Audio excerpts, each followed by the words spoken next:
ఆరోగ్య హాస్పిటల్ అధ్యక్ష సుమారు 4,600 కోట్లు బకాయి పడ్డది ప్రభుత్వం.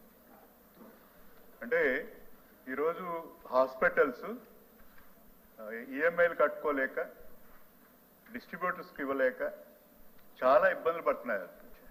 దీంతో మొన్నటి వరకు 3 నెలలు స్ట్రైక్ చేశారు. మళ్ళీ ఏప్రిల్ 1 నుంచి స్ట్రైక్లో వెళ్తున్నారు ప్రైవేట్ హాస్పిటల్స్ అండ్ కార్.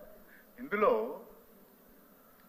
జరుగుతున్నది ఏంటంటే సార్, ముఖ్యంగా పేదవాడికి వైద్యం జరగలేదు విషయం. అది పెద్ద సమస్య ఈరోజు. ఎందుకంటే కనీసం 5% 10% ఇస్తే హాస్పిటల్ నడుస్తుంది. 80% of medical care given by small hospitals, 20% only corporate hospitals. కానీ ఇందులో ఏంటంటే ఈ ప్రభుత్వం వచ్చిన తర్వాత ఏమాత్రం బకాయిలు చెల్లించుకోగా దీంట్లో హాస్పిటల్ చాలా గందరగోళం ఉంది. అందువల్ల పేషెంట్ని రిజెక్ట్ చేసే పరిస్థితి వచ్చేస్తుంది. 1వ తారీఖు నుంచి కంటిన్యూస్ స్ట్రైక్లో వెళ్తున్నారు. కానీ ఎన్నిసార్లు పైన 3 నెలలు స్ట్రైక్ చేసినప్పుడు కూడా గవర్నమెంట్ పెద్ద స్పందన లేదు. కాబట్టి ఇది బకాయిలు తీరిస్తే కానీ మామూలు ప్రజలకు వైద్యం అనే పరిస్థితి. దయచేసి బకాయిలు ఎప్పుడు తీరుస్తారు? 4,600 కోట్లు ఎప్పుడు తీరుస్తారు? నేను మీ ద్వారా అడుగుతున్నాను. మంత్రి గారు అడుగుతారా? సంబంధించి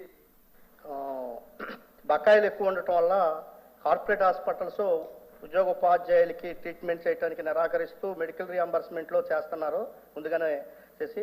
అదే బకాయిలకి సంబంధించి ఎంత అయితే చెల్లిస్తున్నామో చెప్పారు. నాకు ఇంకో ప్రశ్న ఏంటంటే అధ్యక్ష, ఈ రాష్ట్రంలో ఉన్న ఉద్యోగోపాధ్యాయుల నుంచి ఈహెచ్ఎస్ ద్వారా రాష్ట్ర ట్రస్ట్కి ఎంత మినహాయింపు ద్వారా వచ్చే జమలు మొత్తం ఎంత అనేది ప్రశ్న అధ్యక్ష.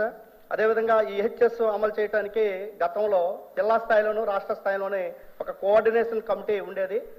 సివిల్ స్టాఫ్ కౌన్సిల్ సభ్యత్వం కలిగినటువంటి సంఘాలు మరియు అక్కడ హాస్పిటల్ యాజమాన్యంతో మంత్లీ సమావేశాలు జరిగి ఏమైనా ల్యాప్సెస్ ఉంటే దాని మీద డిస్కషన్ జరిగేది. ఆ కమిటీని మరలా పునరుద్ధరిస్తారా లేదా అనేది నా ప్రశ్న అధ్యక్ష.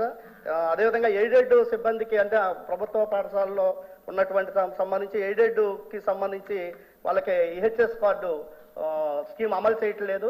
రిటైర్డ్ అయిన తర్వాత మాత్రమే వాళ్ళకి అమలు చేస్తా ఉన్నారు. వాళ్ళకి అమలు చేస్తున్నారా లేదా అనేది నా ప్రశ్న అధ్యక్ష. మంత్రి గారు.